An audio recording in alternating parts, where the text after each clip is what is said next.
માડી તારી વાડીમાં હોઈ લાલ ચામુંડને ઓળખી હાલ જો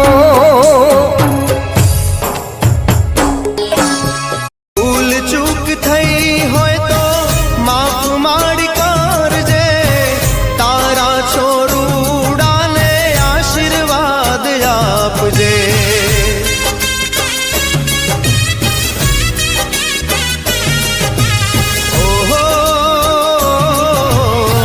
સુખડા રે